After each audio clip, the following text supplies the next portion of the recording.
반도체를 둘러싼 세계 각국의 치열한 경쟁 가운데 최근 삼성전자의 충격적인 영업이익 소식이 들려오자 많은 이들이 삼성전자가 망한 것이 아니냐며 부정적인 여론이 득세했는데요. 그런데 얼마 전 이런 부정적인 여론을 한방에 역전하는 일이 벌어졌다고 합니다.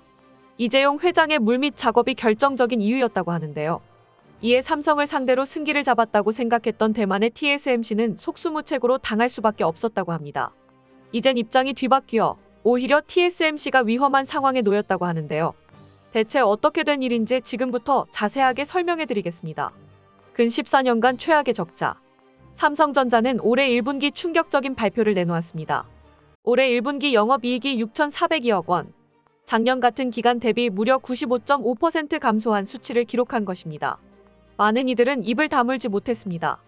반도체를 담당하는 DS 부분에서만 4조 원이 넘는 손실을 기록하며 이번 대규모 적자의 큰 원인으로 작용한 것으로 알려졌죠. 이제까지 삼성그룹과 더 나아가서는 대한민국 경제를 지탱하던 반도체 산업에서 엄청난 낙폭을 보인 것인데요. 삼성이 비틀대는 와중에 TSMC를 비롯한 삼성전자의 경쟁자들은 기술 개발은 물론 사업 확장에 출사표를 내놓는 모습을 보였습니다. 미국과 일본 등으로 공장을 확장하며 기세 좋게 여러 사업을 펼치는 TSMC는 물론이고 미국 정부의 든든한 지원을 받아 앞으로 미국 경제의 중심이 되겠다고 선언한 인텔도 한국을 곧 따라 잡겠다고 엄포를 놓았습니다. 이런 상황이다 보니 삼성의 위기를 심각하게 진단하는 이들도 늘었습니다. 전문가들은 이 상황을 타파할 삼성의 뾰족한 비전이 보이지 않는다고 지적하는 한편 이재용 회장의 부임 이후 새로운 생존 전략이 삼성에게 보이지 않는다고 혹평하는 이들도 늘었습니다. 1분기 영업이익 대폭락은 이러한 견해를 증명하는 듯 보였습니다. 이대로 가면 삼성은 과거 일본의 반도체가 무너졌던 것처럼 몰락하는 길밖에 남지 않는 상황. 하지만 놀랍게도 삼성은 이런 비판을 하는 사람들에게 보란듯이 뜻밖의 행보를 골랐는데요. 그 반전의 출처는 바로 엔비디아였습니다. 현재 생성 AI로 가장 뜨거운 관심을 받고 있는 기업인 엔비디아가 돌연 TSMC로의 반도체 의뢰를 중단하고 삼성이나 인텔과 같은 또 다른 기업의 반도체 의뢰를 맡길 수도 있다고 밝힌 것입니다. 엔비디아 측은 언론 인터뷰를 통해 공급처가 TSMC 한 곳에만 국한되어 있는 것은 기업 전체의 리스크를 높이는 일이라고 밝히면서 반도체 구입에 있어 한국 기업의 도움을 받을 수 있다고 직접적으로 삼성의 이름을 거론했습니다. 이런 엔비디아 CEO의 발언은 꽤 이례적인 상황이라 볼 수 있습니다. 이제까지 엔비디아 제품의 상당수는 TSMC의 반도체만을 사용했고 별일이 없다면 앞으로도 엔비디아는 TSMC 제품만 이용하는 캐시카우가 될 것처럼 보였는데요. 이번 발언으로 인해 그런 믿음이 깨지며 삼성에게도 기회가 생긴 것이죠. 챗GPT로 대표되는 고성능 인공지능이 각광을 받으며 엔비디아가 생산하는 제품은 전 세계 IT 기업의 필수 재료가 되고 있는 상황. 이런 가운데 엔비디아에 누가 반도체를 공급하게 되는지는 향후 반도체 경쟁에서 매우 중요한 일이라 할 수 있었습니다. 이제까지는 TSMC가 독점적으로 공급했기에 이변 없이 TSMC가 향후 우위를 가져갈 것으로 여겨졌으나 젠슨 황 CEO의 변심으로 삼성전자가 엔비디아의 주요 고객이 된다면 상황은 뒤바뀝니다. 그리고 젠슨 황의 이러한 발언은 결코 우연이 아니었습니다. 최근 언론을 통해 밝혀진 바에 따르면 삼성 이재용 회장은 젠슨 황 CEO와 비밀리에 회동을 한 것이 드러났죠. 그리고 그 이후에 젠슨 황의 발언이 언론에 보도된 것입니다. 다시 말해 이재용 회장에 대면 세일즈가 힘을 발휘해 엔비디아를 움직일 수 있었고 반등의 기회를 잡은 것이라 할 수 있죠. 이재용 회장이 직접 움직이면서까지 비즈니스 미팅을 가진 성과입니다. 꼭 엔비디아만 그런 것이 아니라 다른 미국 유력 IT 기업들 역시 이재용 회장의 비즈니스 영업에 주목해 삼성전자와 협력을 강화하고 있습니다. 최근 일론 머스크를 만난 이재용 회장은 차량용 반도체로 삼성전자 제품을 사용할 것을 제안했다고 하는데요. 테슬라도 현재 직접 쓰기 위한 완전 자율 주행 칩을 개발하는 데 뛰어들어 반도체 시장에서 엔비디아만큼 중요한 플레이어로 거듭난 상황인데요. 그 의미는 테슬라도 위탁 생산을 위해서 파운드리 업체와 협력을 필요로 하는 고객 기업이 되었다는 것입니다. 이미 삼성전자 파운드리 사업부는 한 번 테슬라의 자율주행 칩을 위탁 생산한 경험이 있습니다. 2019년도에 삼성전자 파운드리 14나노 공정 라인의 반도체 생산을 맡겨 이를 구입한 적이 있었죠. 그 이후 소식이 끊어졌던 삼성전자와 테슬라의 관계가 이번 회장단 회동을 통해 부활하자 많은 전문가와 투자자들의 기대를 모으고 있습니다. 예전부터 업계에서는 TSMC와 삼성전자 둘 중에서 누가 테슬라의 반도체 칩 생산을 맡을지가 초미의 관심사였습니다. 그런데 이번 회장단 미팅을 통해 삼성전자가 테슬라를 주요 고객으로 둘 수 있다는 전망이 등장한 것입니다. 이재용 회장은 이뿐만 아니라 조반니 카포리오 CEO, 케빈 알리오가논 CEO 등 주요 세계 IT 및 바이오 거물들을 잇따라 만난 것으로 알려졌습니다. TSMC가 업계 1위 지위만 믿고 아무런 행동을 하지 않는 사이에 이재용 회장은 CEO들을 만나며 적극적인 영업을 펼쳤습니다. 덕분에 삼성전자는 주요 IT 업체를 고객으로 두며 생산 및 기술 개발에 있어 새로운 발돋움을 할 수 있는 모멘텀을 확보했습니다. 아무리 기술이 좋고 점유율이 높아도 고객사를 삼성전자에게 뺏겨서야 TSMC 입장에서 좋을 수가 없습니다. 외적으로 보면 TSMC의 성장은 그야말로 눈부십니다.